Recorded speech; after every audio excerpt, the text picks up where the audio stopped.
Members, the sitting is resumed. It's time for questions to the Minister for Communities.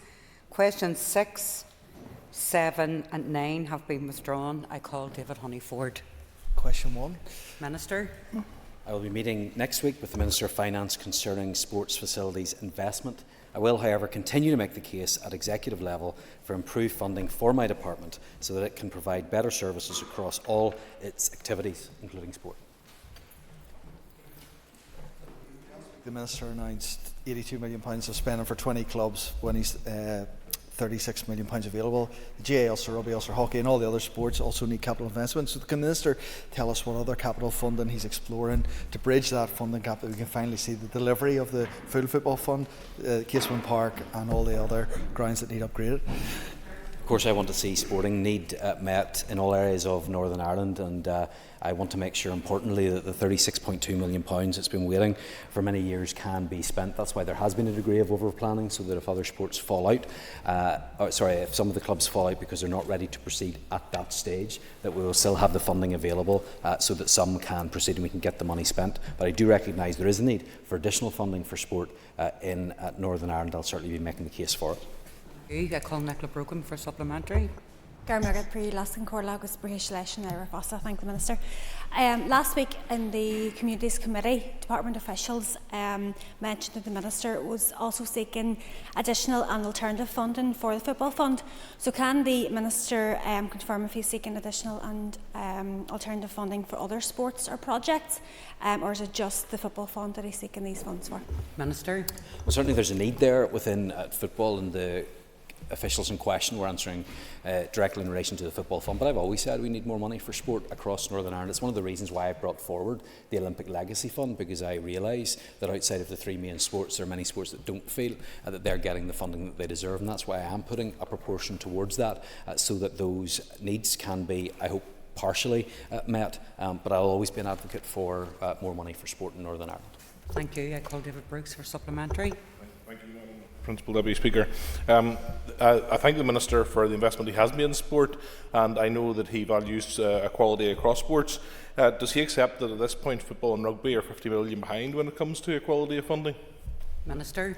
Yes, that is absolutely the case. I believe that we should proceed on the basis of fairness and on the basis of what was put in place in terms of those arrangements that we saw in 2011. And he is right. Unfortunately, the UK government have moved outside of what was agreed previously, and therefore it is the case that football and rugby are now behind in terms of the funding that has been made available to them, and that is something that will need to be remedied. I call Mark Durkin for supplementary. Did the Minister have any discussion with the Finance Minister in advance of his announcement on the Northern Ireland Football Fund, which overplans by some £50-odd million? And when did he inform his colleagues of the content of that announcement? Minister. Well, of course, the member will be aware that there has been extensive engagement through the House, through the committee. I've updated executive colleagues at the appropriate times, and I will be meeting with the Minister for Finance next week to discuss these matters further. However, it is under my remit as Department for Communities Minister, and with executive approval in place since 2011 for the Minister to take forward such a scheme. It did not require executive approval, but of course I will keep executive colleagues updated, and of course it went through the proper processes with everything going to the appropriate departments as well to get those assurances. Thank you, Minister. I call Andy Allen for supplementary. Thank you, Principal Deputy Speaker. Of course, there are 20 clubs that are pleased to be moving forward to the next phase of this fund, but there are equally more clubs who are frustrated that they're not moving forward. Minister, can I ask what engagement your department is having with those clubs to better understand their needs and what the department can do to support them moving forward? Minister. Absolutely, and there's a process beginning of engaging with those clubs that were not successful at this stage, so that we can first of all give feedback in terms of the assessment, and also talk about next steps, to talk about perhaps some of the immediate needs that they have, what other funding sources might be available, and the plans that we have moving forward as well. I would like to emphasise at this stage, because I do want clubs to all be able to see their need met and for this to move forward. I call Gemma Dolan. Question 2. Minister. My department's regeneration policy focus is on urban settlements with a population of 5,000 or more, whereas rural villages and towns with populations of under 5,000 fall within the remit of DAERA. However, my department has been leading on the delivery of the COVID Recovery Small Settlements Regeneration Programme, which was part funded by DFI and DAERA, and it's delivering over 100 projects in small settlements across Northern Ireland, representing a total investment of almost £29 million. Gemma Dolan for a supplementary. Minister, could you provide specific examples of projects that have been approved or funded in Fermanagh recently? Well, in regards to the policy that I just outlined, we have improvements to the Balik Marina walkways, the construction of a mugga in Rosslea, the refurbishment of an Orange Hall in Derrygonnelly, renovations at the Enterprise Centre in Belcoo, and the refurbishment of the recreational centre in Castle Caulfield, which is underway.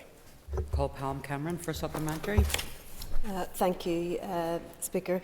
Could I thank the Minister also for his answers so far and welcome the vital work that he is undertaking to provide support to local communities. Can the Minister outline how his Northern Ireland Community Infrastructure Fund can impact on rural communities, and can I ask also if the DAERA Minister has also shown his support? Minister. So this will be a fund that will be open to everybody right across Northern Ireland, all of those community organisations that are in need of renovation or improvements, and I look forward to updating the House about that soon and announcing the next steps. But certainly that will be of benefit to rural and urban communities. In terms of engagement with the Minister for Agriculture, Environment and Rural Affairs, there have been meetings with officials on this. I've spoken to the DAERA Minister and would welcome further engagement, because I think there is a role for him and myself to play, working together to make sure that we can deliver for rural communities. Thank you, Minister. I call Kelly Armstrong. Thank you, Principal Deputy Speaker. Minister, can I ask, just when you're talking about regeneration schemes, what protections will be put in place to ensure that any historical buildings will be looked after throughout those schemes and not left behind? Minister. Of course, there are robust procedures in place to make sure that those buildings are looked after. My big concern right now is that there's often not the funding either from government or from the owners in order to make sure that we preserve them. But I'm very keen to emphasise that regeneration does not mean that everything has to be new. Use of existing and old buildings still can play a very, very important role in the revitalisation of towns, cities and rural areas, and I'll certainly play my part in making sure that that can happen. Thank you, Minister. I call Diana Armstrong for supplementary. Madam Deputy Speaker, Principal Deputy Speaker. Minister, you mentioned the metrics that DAERA have of the 5,000 figure. What investment can you give for smaller rural communities who are under the 5,000 figure? Currently under my remit, but my department is currently leading on the Shaping Sustainable Places policy. That's currently or has been out for consultation. That ended earlier on this week. But that, under the current proposals, all settlements would be eligible for investment regardless of their population size. It has been something that we have heard from members across the House about the lack of areas that I have in relation to smaller settlements, and this is hopefully going to be a way in which we can rectify that. Thank you, Minister. I call Cheryl Brownlee. Thank you, Madam Principal Deputy Speaker. Question 3. Minister.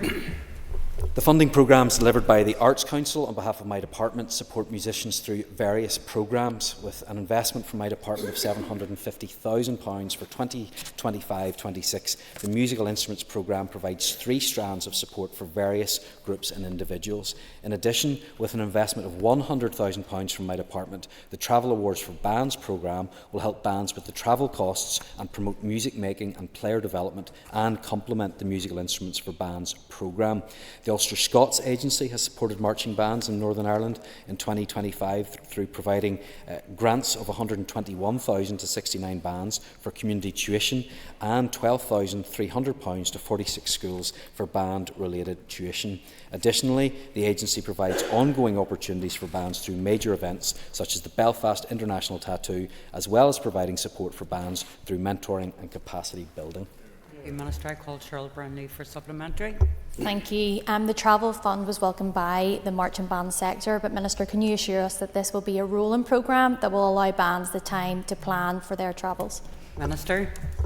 Yes, I can. I think the member for meeting with me at this and sharing some of the concerns that she had in relation to deadlines, and as a result of the intervention from herself and others, we've looked at this, and we will make sure that it will be on a rolling basis, so that we don't have those deadlines which interrupt the booking that some will want to make.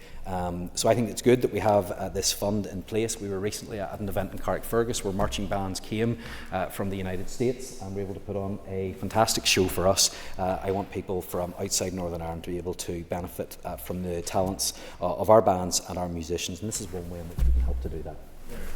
Thank you, Minister. I call Melissa McHugh for supplementary. Minister, what efforts will you be making to ensure that this recognition extends to marching bands across all cultural backgrounds and includes GAA bands, traditional Irish bands, Republican bands, international bands and LGBT bands associated with the Pride event? Minister. The fund is open to everybody. This is not about anybody's identity or background, it's about music. That's what we're trying to promote. Thank you, Minister. I call Matthew O'Toole for supplementary. Thank you, Principal Speaker. Further to the previous question, Minister, I welcome the fact that there be so many terrific marching bands from all backgrounds here. I do hope it's an inclusive fund. Can I ask whether you will make any specific effort to ensure those bands are encouraged to participate and proactively get involved in the FLA, which is coming to Belfast next year? Minister. I had a great opportunity to meet with the organisers of the FLA, and they were very keen to emphasise how they wanted it to emphasise the musical ability and talents of people from right across Northern Ireland. I know there's already been engagement with the Ulster Scots Agency around this, and I hope that can be a celebration of music from all backgrounds and traditions. Thank you, Minister. I call Michelle McIlveen. Minister. Principal Deputy Speaker, the National Association of Councillors is a representative body and is not a trade union, as its members are not employees. As councillors are not employees, they cannot go on strike, but they may elect not to perform their duties. Call Michelle McIlveen for supplementary. Thank the Minister for his response. Given that the NACNI is not a union and is therefore not subject to the protections afforded to a union, does the Minister agree that strikes or other industrial action as signed off and recommended by council members from the Alliance Party and the SDLP to obtain wish list items such as pay rises, golden handshakes for those who lose their seats or indeed choose not to defend them, free broadband and other items puts participating councillors at risk under the Councillors' Code of Conduct? Well, Principal Deputy Speaker, obviously it would be up to the Alliance Party and the SDLP to speak and say whether or not they support the action that is being proposed by their councillors. Perhaps they will intervene and let us know at some stage. However, in relation to the specific question that she asked in terms of the Code of Conduct, I would just highlight the fact that councillors are elected members and on taking up office after an election sign a declaration that says that they will observe the Northern Ireland Local Government Code of Conduct. That conduct provides that councillors must maintain and strengthen the public trust and confidence in the integrity of the council, and they must not use or attempt to use their position improperly to confer on or secure an advantage for themselves. I think that's very clear. I call Sean Mulholland for supplementary. Madam Principal Deputy Speaker, delighted to get up and clarify something there. Just Minister, you asked and I'll answer. I've already said, and my party's already been on record to say that. Would the Minister agree with me then that in a ministerial position, would the that we do not agree with the strike action? I think that's pretty clear. Yeah. So would the Minister agree with me then that it would be wrong for ministers to use their position to perhaps step down, resign, go on strike, not do their role when they don't get what they want, and perhaps maybe that would erode public confidence also? Minister. It's interesting that it's been confirmed that there's a great division in the Alliance Party over this issue, but of course what's very clear is, and what I am very clear about, at no stage have I ever done anything in which would be conferring a personal benefit to myself. And that's very, very different from what is being proposed here by the Alliance Party and the SDLP, and I think that's very clear for everybody to see. Okay, I call Timothy Gosson for supplement. Principal Deputy Speaker, the NAC have formed for being obsessed with money. I think of my time on the NAC where they refused to give back the £10,000 COVID grant that they, I believe, shouldn't have received. But Minister, I'm looking through the minutes and I'm looking at the 21st of May 2025. Members have said that they wanted to lodge FOIs because they were unhappy with their payoff, or they said it was unexpected, it was gut-wrenching, and they also felt Timothy, disrespected. is there a question to the Minister? Yes. Thank you. Regarding the strike action, there's no talk about strike action in the minutes. Minister, can you point us in the direction where we can actually see who asked for the strike, who supported strike action, to provide transparency on this issue? Because I certainly think the NAC, previous to form, they aren't interested in transparency. Minister, go ahead. Well, Principal Deputy Speaker, all I can say is that would be an issue for the NAC themselves. From my point of view, I had a meeting with the NAC on the 7th of July. I said I wanted to listen to their concerns. I invited them to provide me with a paper outlining their views and that I would consider any additional information on some of the other issues that were raised in regards to uniformity of allowances, etc. Unfortunately, they've not provided me with that information, and I'm disappointed that they're considering strike action instead of engaging in constructive discussion. Thank you, Minister. I call Diane Dodds. Thank you. Question number 5, please. Principal Deputy Speaker, I have delivered the following for the people of Upper Bann since February 2024. £1.8 million for the People in Place Neighbourhood Renewal Scheme, £3.5 million for Banbridge Public Realm Scheme, £247,000 for the Empty to Occupied Scheme, £300,000 for the Fit for Future Scheme. We also have the Lurgan Laneway Scheme, £400,000, £845,000 for street furniture and seasonal lighting, £2.5 million for voluntary and community organisations, £280,000 for the Your School, Your Club project at Lismore College, Craigavon, £225,000 for the Your School, Your Club project at Banbridge High School.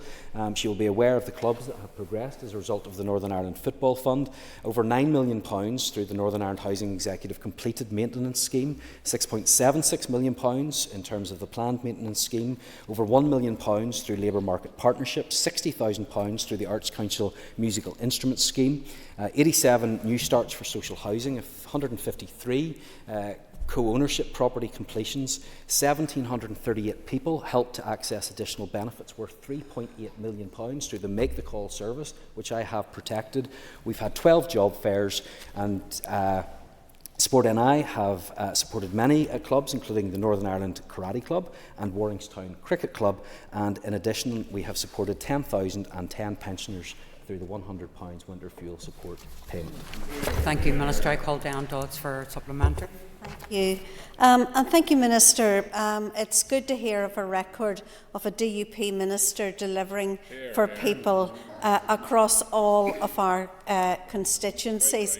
And I notice the laughter and the mocking from the SDLP, who do not have a representative at all in Upper Bann. Minister, what are your plans for further delivery? Thank you, Minister. I look forward to continuing to be able to deliver for Upper Bann and for right across Northern Ireland. Of course, the SDLP, they're laughing, as along with the Alliance Party as well. I remember the Leader of the Opposition coming to this House asking me when I was going to publish my housing supply strategy. I published it 6 months before. Other members of the SDLP asked when TO were going to publish their integration strategy. It had already been published. Mr McCrossan also came to the House in relation to the A5, telling everyone that the vesting orders for the A5 still stood whenever they had actually been quashed by the High Court judgments. The SLP get it wrong again and again and again. I'm happy to deliver, Principal Deputy Speaker. And I will be delivering more that will benefit people in Upper Bann. The Northern Ireland Community Infrastructure Fund will come forward, which can help organisations in her constituency. More money for your school, your club. The budget going from £500,000 to £3 million this year. We'll be bringing forward a fuel poverty strategy, helping her constituents, and a significant investment in new employability programme, antisocial behaviour legislation that is bringing forward, cracking down further on fraud and error, and of course we've delivered, announced anyway, the Olympic Legacy Fund, which will deliver in her constituency as well. So I'm more than happy to stand by my record of achievement and stand over the things that will actually make a difference in the SDLP and the Alliance can scoff, but these are measures which have and will continue to make a real difference in the lives of people in Upper Bann and right across Northern Ireland. I call Doug Beattie for supplementary. Thank you, Madam Principal Deputy Speaker. Thank you, Minister. That rolled off your tongue wonderfully, I have to say. Wasn't like you prepared it at all. I'm going to raise it again. Historical Environments Division, Knock IV. Are you looking at this, or is it dead in the water? Because the Council needs to move.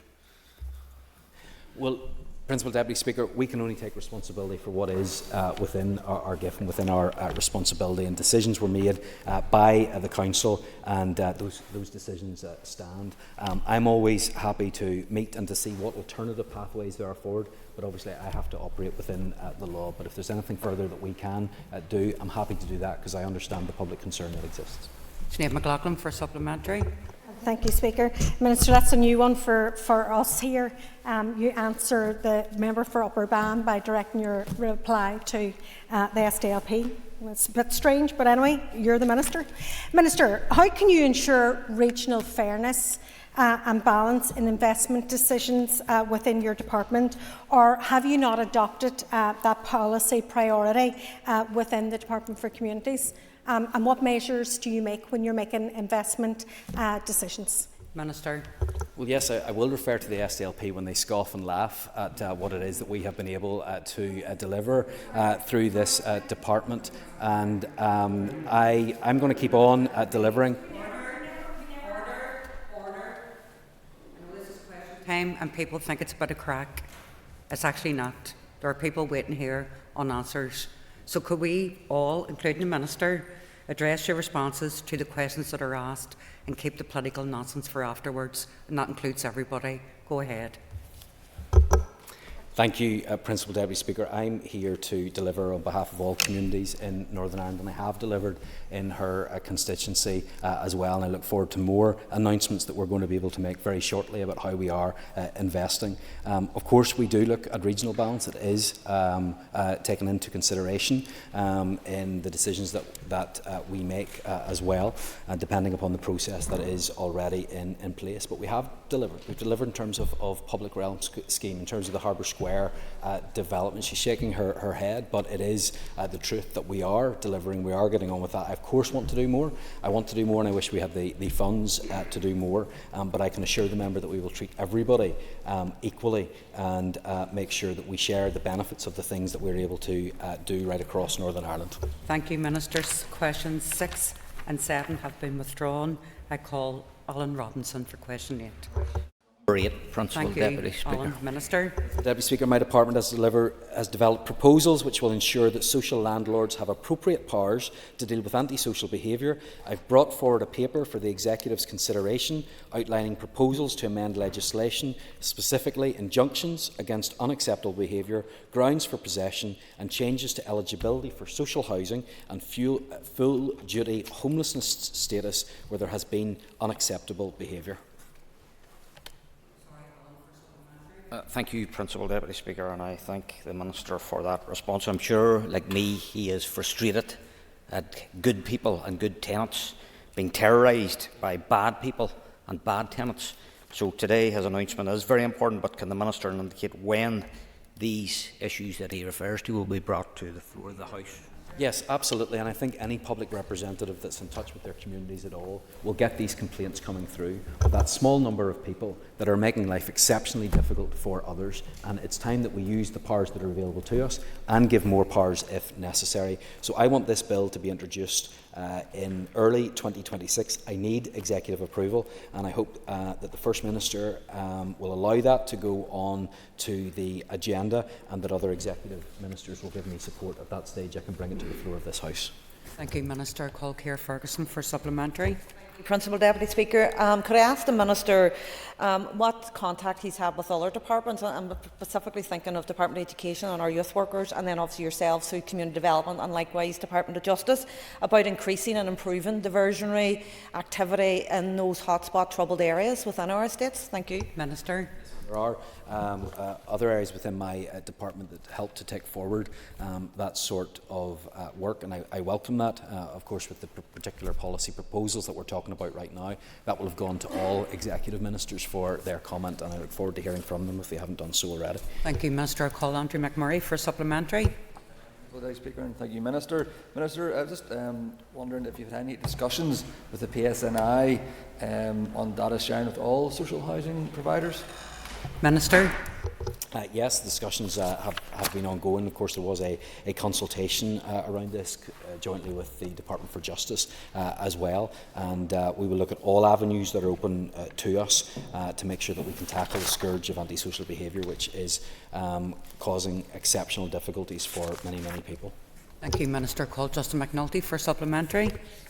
Minister, my office and others are experiencing a worrying trend whereby unresolved antisocial behaviour is driving families to request transfers, displacing families and adding further pressure to the housing waiting list. Families who have been placed often in what they've described as their dream homes. Question. What are you doing to address this issue, and what engagement has your department had with the Housing Executive to ensure transfer requests for this reason are recorded as reportable category in the housing management system? Minister. That's exactly why I'm wanting to bring forward this legislation, so that we do have additional power so that this can be dealt with, because the people that should be moved are those that are causing problems, not those that are affected by them. Question 9 has been withdrawn. Questions 10 and 12 are grouped. I call Patsy McGlone. Minister. The public consultation went live on the DFC website on the 17th of June and closed on the 19th of September. We are currently analysing and considering all responses received throughout the consultation process, and I will share the outcome of this analysis with my executive colleagues, and we will take forward any further development as appropriate before finalising the strategy. I am of course committed to ensuring that a long-term strategic approach is taken at both a departmental and executive level to deliver on my department's housing and anti-poverty priorities. Minister, I call Patsy McGlone for supplementary. Minister, thank you for that. Long term, I hope, it's certainly long delayed. Do you feel yourself that this will be sufficiently ambitious to meet the needs and the difficulties that many in our community are currently having to live with? Yes, I think it is ambitious, and we set that out within the strategy. Of course, it will be followed by action plans. It's going to be agile because it's going to be a 10-year plan, and we want to make sure that it can deal with other issues as they arise as well. But I'm committed to making sure that we have something in place that's deliverable and effective, and ultimately will actually make a change in people's lives here. Call Colin Gildernew for supplementary. I thank the Minister. And Minister, given the many voices from the sector expressing serious concerns that the draft strategy is not fit for purpose in terms of tackling poverty, will the Minister commit to working with his partners in the Anti-Poverty Co-Design Group to significantly strengthen the strategy into something which will make a lasting impact? Thank you. Minister. Well, of course, the consultation process is there for a reason, to hear views, and we will take on board all of those that have made comment in relation to the draft anti-poverty strategy.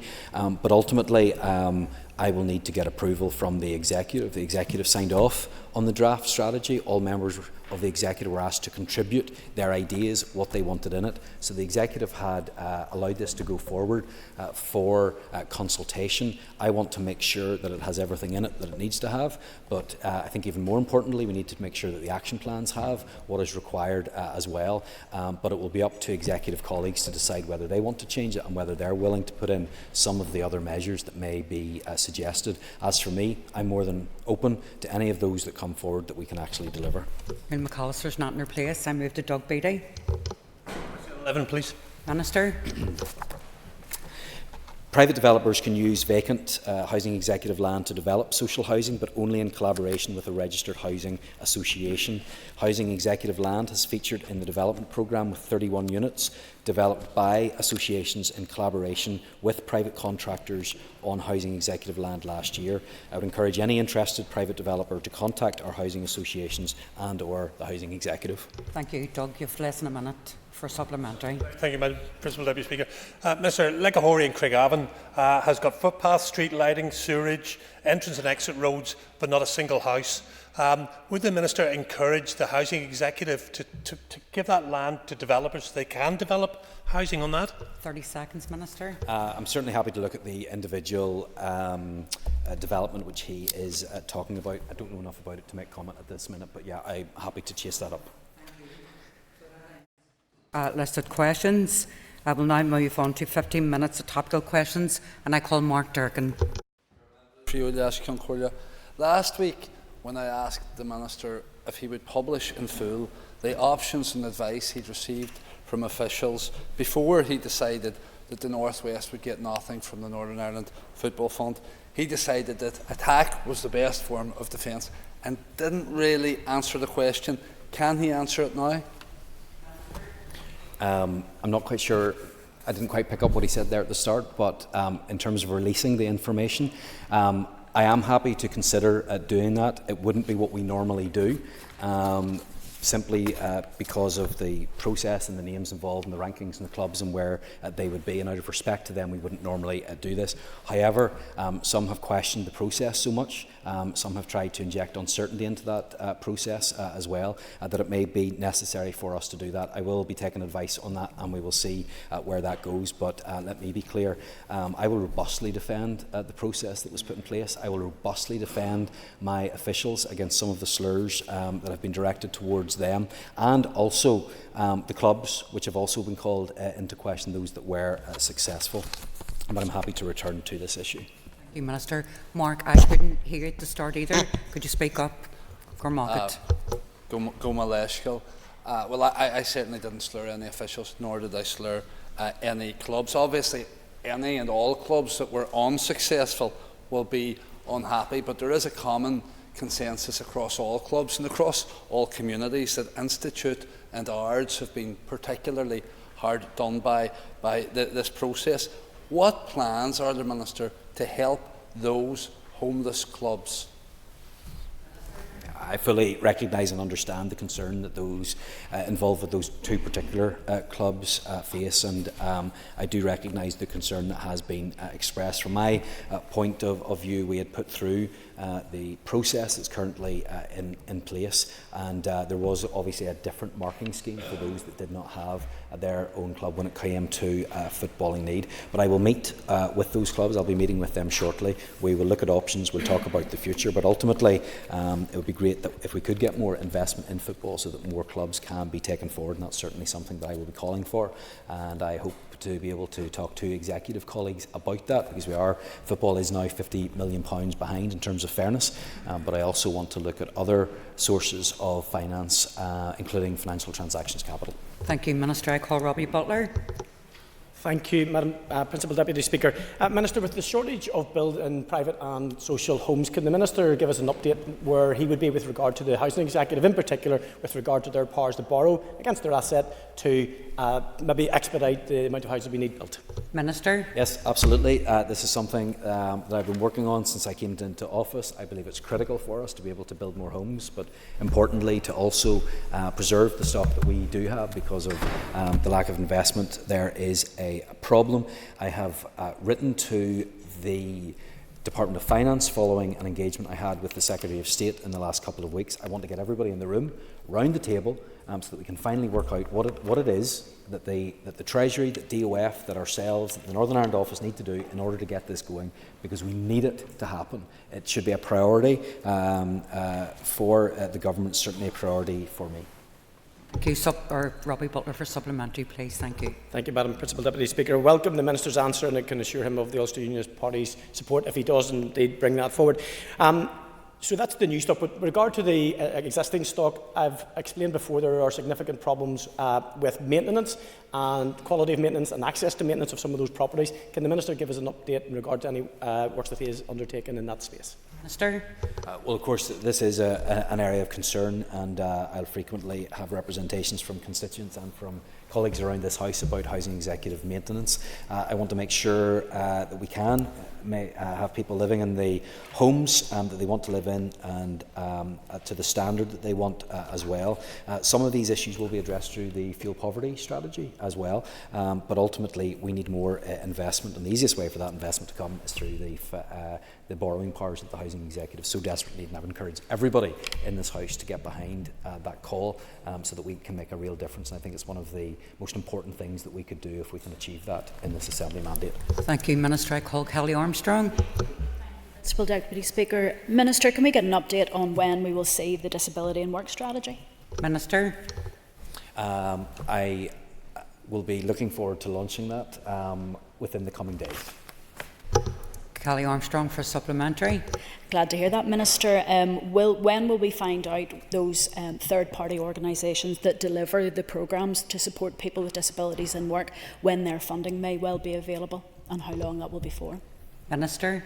Well, obviously in terms of the strategy, this will be going out to consultation first, and we look forward to that happening, get the feedback before decisions are made after that. Thank you, Minister. I call John Burrows.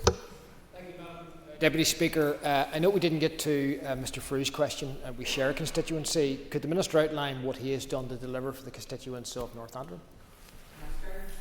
I'm more than happy to do that. Of course, we were able to deliver the winter fuel support in North Antrim, and over 10,700 people were impacted there as well. But I'm pleased that I was able to push forward the match funding for Bushmills Courthouse, 1.37 million for voluntary and community organisations, 1.5 million for Ballymoney Public Realm Scheme, 600,000 for the Ballymoney scheme, 118,000 for the Shopfront scheme, 525,000 for the COVID Recovery Small Settlement scheme. Ballymoney Library refurbishment, over £1 million for labour market partnerships, the regeneration of St Patrick's, £93,000 for the Arts Council Musical Instruments scheme, 116 new jobs through the expansion of services with the Department for Work and Pensions. We also delivered Northern Ireland's first cultural World Heritage site at Grace Hill. A lot of work went into that, but a great benefit, not just for his constituency, but for Northern Ireland. And 1,392 people were helped to access additional benefits of £3.1 million through the Make the Call service. Minister John Burrows for supplementary. Deputy Speaker, and they are all good things, and we do welcome them, and we will support the Minister when he does positive things. There are areas in my constituency where it feels that isn't trickling down and isn't being felt, and I was in two of them in particular, Drumtara and the Queen Street area. They would like to invite the Minister to come and have a walk through and hear from them their first-hand experiences in a very constructive way about things they think could be done better in their constituency. Would he come up and visit my constituents? Minister. To go to North Antrim at any stage, and I look forward to that visit.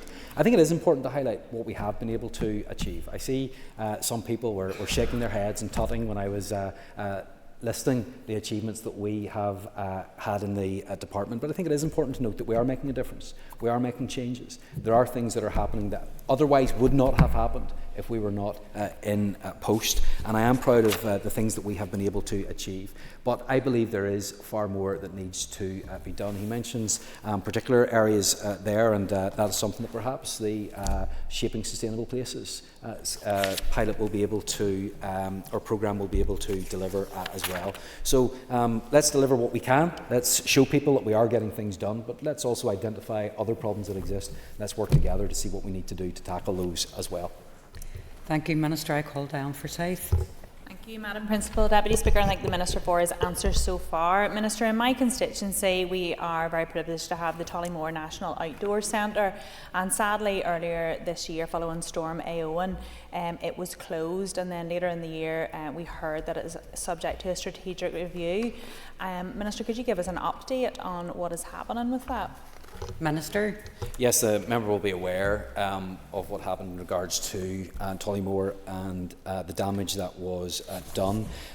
Sport NI have advised that the running costs of the facility have steadily increased in recent years, and income has declined, so the current operating model is financially unsustainable. The review is now underway in line with managing public money NI principles, and it will be expected to examine the value for money of continued operations given the significant losses associated with maintaining the facility. I'm keen that this review is completed without delay and a decision can be made on the future of the centre. Thank you, Minister. Down Forsyth for supplementary. Thank you, Madam Principal Deputy Speaker. And Minister, thank you for that update. And this centre is the only one of its kind on this island, and we're very privileged to have it in Northern Ireland and in my constituency. Would the Minister agree with me, having the opportunity to have these different types of activities like rock climbing, hill walking, canoe and kayak, and right in the heart of the Mourne Mountains is a really unique opportunity, and it would be great to see it be sustained as best as we can? Minister. I fully appreciate that and understand that, and recognise the member's passion for the centre as well, and that's why Sport NI is undertaking extensive engagement with stakeholders to determine what the most appropriate way forward is, because we do want to see a way forward for it. We want to make sure that we have that in place, and I've asked that they keep me updated on that so that we can keep people informed, because I know it is an issue of importance not only to people in South Down but to many other users right across Northern Ireland. Thank you, Minister. I call Padraig Delargy.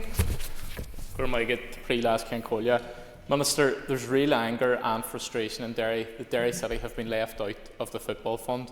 What assurances can you give that clubs like Derry City in the North West will not be left out of that again, and that they can access investment in the future? Thank you, Minister. They absolutely can access that investment in the future. We have a competitive process in place that has been done, I think, in the right and appropriate way, but I understand there are always going to be winners in this process, and there are going to be those that did not progress at this stage. I hope that we can get to a position where we do get additional finance available so that we can progress more clubs, but I want everyone to be assured that I want everybody to get through this process. I want everybody to have their needs met, and I work hard to make sure that I do everything I can to make sure that happens. Thank you, Minister. Padraig Delargy for supplementary. Can you outline your rationale as to why only 2 Tier 3 clubs have been selected to go forward in this part of the process? Thank you, Minister. Obviously, we had a limited pot of funding available, and even with over-planning, that limited the number of projects that could go through. I wanted to make sure that we spend the money. That was first and foremost what I wanted to ensure, and I wanted to have a mixture from those different tiers, Tier 1, Tier 2 and Tier 3. The further we went down on Tier 3, obviously that would have had a huge impact on the other 2 tiers because of the amounts of money that we're talking about. But the solution to this is not to be taken from one to the other. The solution is to get more funding in place. Thank you, Minister. I call Peter Martin. Principal Deputy Speaker, could I ask the Minister if he has any plans to review the list of sporting bodies recognised by Sport NI with a view to adding some more sports? Minister. Happy to review sporting bodies at any time. I want to make sure that everyone has the equal opportunity to compete. I don't want any sport to be left out, and I'll happily raise this on his and his constituents' behalf, but perhaps he could give me a little bit more information if he wants me to take something forward. Thank you, Minister. Peter Martin for supplementary. I want to thank the Minister for his answer. One of my younger constituents, Charlie Wall, has been selected to represent the Toxic Hockey in under-12s inline hockey in Barcelona. Charlie is the only person from Northern Ireland to have been selected. Inline hockey is not recognised by Sport NI, and Charlie's participation is entirely self-funded. Can I ask the Minister if he would have a look at this case for me? Minister. Well, first of all, Madam Principal Deputy Speaker, I'm sure the whole House will join me in congratulating Charlie on his success and wish him all the best for the event. The Olympic Legacy Fund was designed to help sports. Some of those perhaps that don't always get the merit or the attention that they deserve, but I'm more than happy to raise the specific issue of this sport with the Chief Executive and other staff within Sport NI, and if he could furnish me with more details, I'd be happy to take that up on his behalf. Thank you, Minister. I call Andy Allen. Deputy Speaker, the Minister refers to the Olympic Legacy Fund, and indeed I also think of the Community Infrastructure Fund. Can the Minister advise, in light of these announcements and previous ones, what funding he has available at his disposal for future announcements? Minister.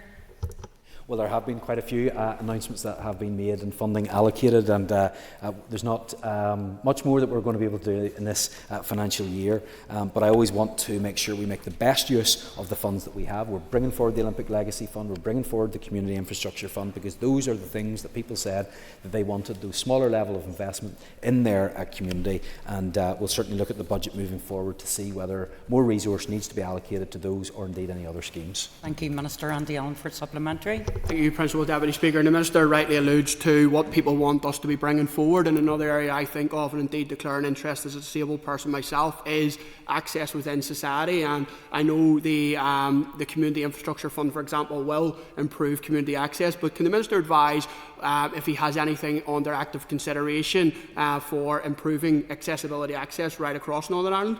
Minister, you have 30 seconds. Well, I will obviously be including those issues within the schemes that I am bringing forward. You'll have seen that in the Northern Ireland Football Fund and the scoring mechanism that are in place for other funds as well. But I would point the member towards the disability strategy, which I'll be bringing forward very, very soon, which will address many of the issues which he has raised. Perfect, thank you. That ends questions to the Minister for Communities. Would members please take their ease?